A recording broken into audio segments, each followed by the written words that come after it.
Les côtes de la région sont scrutées chaque année pour suivre la qualité de l'eau.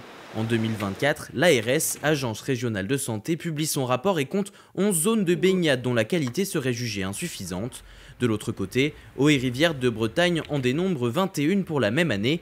Il y a quelques jours, l'association a publié son classement 2025 où apparaît la plage de Kerleven à la Forêt-Fouesnant. Notée de bonne qualité par l'ARS et déconseillée par Eaux et Rivières, difficile de s'y retrouver. Il faut faire une moyenne entre les deux, je dirais.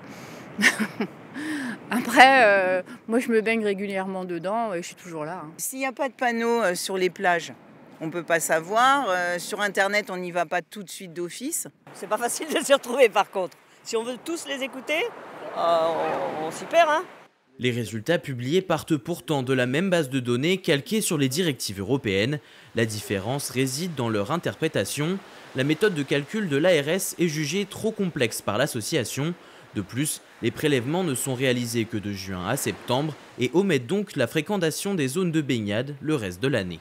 8 fois, cette plage a été avec de la contamination bactériologique.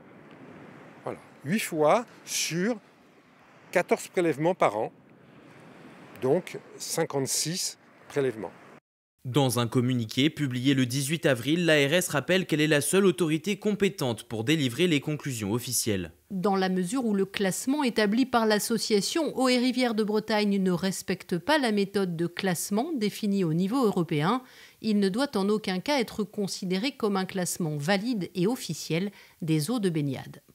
Pour rappel, en 2023, le tribunal administratif de Rennes avait déjà demandé à l'ARS de corriger ces données, publiées entre 2016 et 2020, considérant que certains éléments comme les épisodes pluvieux ne pouvaient être mis à l'écart.